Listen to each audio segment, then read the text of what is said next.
Hello everyone, and welcome back to an indie game show that still doesn't have a name, and I'll probably never give it one. Maybe. This week, I finally take a look at a game that's been on my radar for a few months now, and I just never really had the chance to check out. Call of the Sea. From the moment I saw the trailer way back when, I knew it was going to be a game I had to play. A beautiful looking first-person puzzle game set on a tropical island, and oh, what's this? Some strange statues? Weird contraptions, a crashed ship, underwater fish hands? It was at this point I knew this game was 200% a Jesse game. It was gonna be strange, and boy do I love strange games, especially ones with a Lovecraftian angle, which Call of the Sea seemed to very much have. But for some reason, it never really struck me as a horror game, which most Cthulhu-y stuff is. Instead, it looked more adventurous. So my expectations on what kind of game this was going to be were all over the place. And that's kind of exciting. You play as Norah, a woman in the 1930s searching for her husband who's gone missing on an expedition to find the cure for her mysterious illness. When a package arrives with the mysterious dagger and clues as to where he's gone, she sets out on an adventure to find him and discovers a lost tropical paradise and the nameless forgotten ruins of an ancient civilization. If you're a fan of the Lovecraftian cosmic horror, you know that this is a similar start to many of those stories. Friend or loved one gets a weird message, goes in search of a missing person, and then tentacles and screaming. But there is something about this game that, while being entirely that, is also completely not. Don't get me wrong, when you start this game, it immediately lets you know what kind of game it is. I'm still not sure if I like that move, them giving up the plot from the title screen like this, but it does immediately fill you with an expectation that lingers through the entire game. For the vast majority of your experience, there's nothing actually terrifying or scary happening, but because you know from the moment you start that this is a game with cosmic horror elements, something bad is going to go down. So as you make your way off the beach and into the jungles and up into the mountains of the island, while beautiful and relaxing, I spent the entire time like, girl, you need to go home! This is gonna end badly. And of course, the more you explore, the more strange things you find, add to this sense of foreboding and dread. Norah, on the other hand, sees all of this with excitement, because she is riding high on some John Locke from Lost vibes. If you've seen the show, you kinda get what I'm talking about. If you haven't, I'm not gonna spoil that for you, because honestly, I think it's one of the best reveals in TV history. I also think they butchered his character, but I'm still pretty bitter about that. Anyway, Norah, instead of being terrified of this strange island and the weird things she's finding, is propelled forward with this sense of adventure, making this game feel less like your typical cosmic horror, where the protagonist is constantly bombarded with terrifying things and goes crazy, and instead, like Indiana Jones or The Mummy? I actually think The Mummy is a really great example of how this game feels, that sense of adventure. Speaking of The Mummy or Indiana Jones, that's how the puzzles feel as well. Certainly, as a puzzle game, there are your standard minigame style puzzles, putting ripped paper back together, touching things in a certain pattern, following power cables to turn them on in a certain order.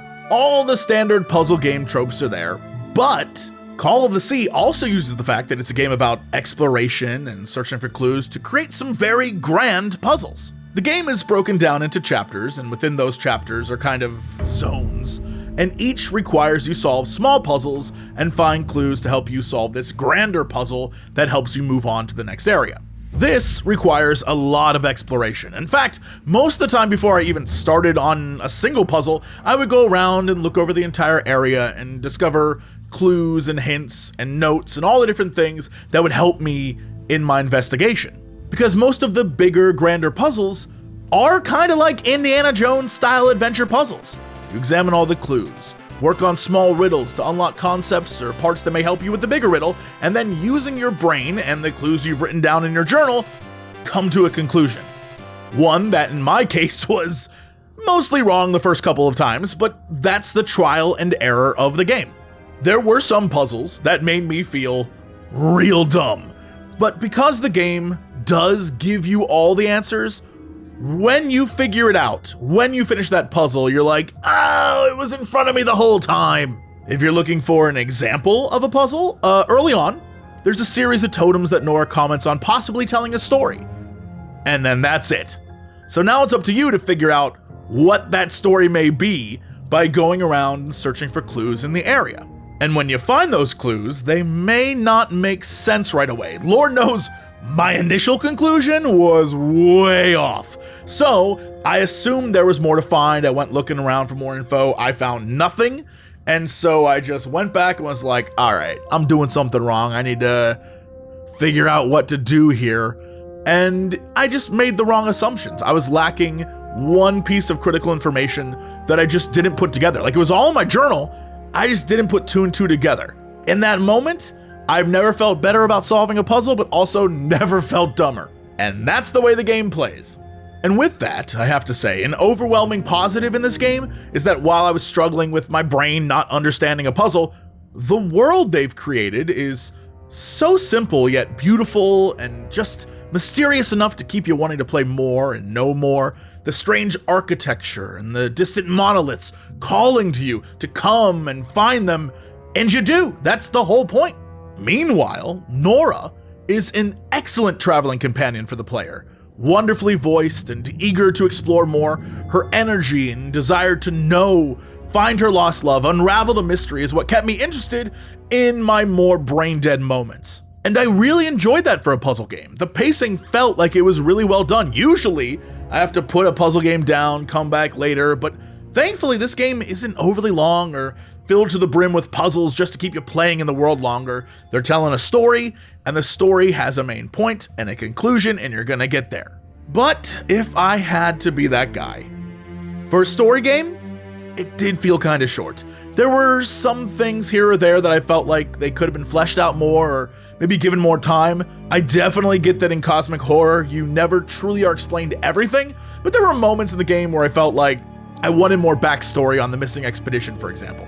Another thing, if I'm gonna be that guy, there were some times in some of the areas where they were just big enough to make the frequent walking around after discovering all the clues seem like a bit much. I'm sure it's on me for not solving a puzzle correctly, but the punishment for doing so was like, all right, you gotta go back to the beginning and do this thing and go here and do this, and it was the same step over and over and over again, but I just was one off a little bit every time, and it just became frustrating, not because I was doing the puzzle wrong, but just because the walk was like a lot.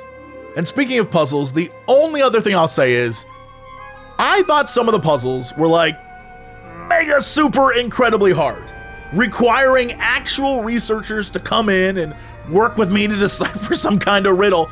But then I went online and people were like, the puzzles in this game are too easy, and I immediately felt like a big dummy. So while I'm over here just being stupid, I will say sometimes puzzles felt obtuse in that I truly thought I had the answer, but was missing a tiny thing that my brain just didn't pick up on, and that massively changes the solution. I guess that's why I think of this game in terms of Indiana Jones, because he's down there with the staff getting the real location of the Lost Ark, and I'm over here with Belloc digging in the wrong damn place. But the great news for me, and for you, is that none of the puzzles feel repetitive, and they're unique and associated with the problem or area you're currently trying to overcome, which is the benefit I feel of trying to keep your game under 8 hours and trying to keep it very tight, and I really appreciate that in this game.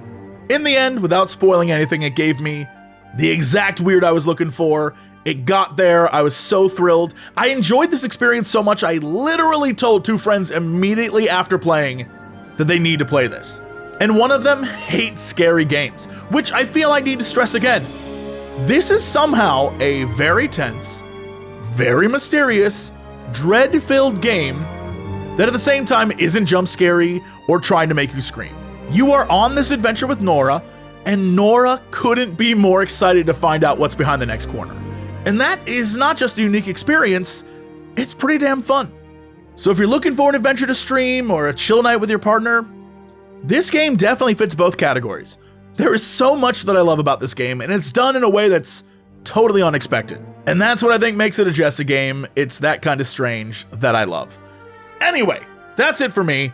Hit the like button, sub, smash the bell, share, Tell all about it to your roommate that you kinda like but actually kinda hate because they keep leaving dishes in the sink. Whatever y'all do to support creators these days.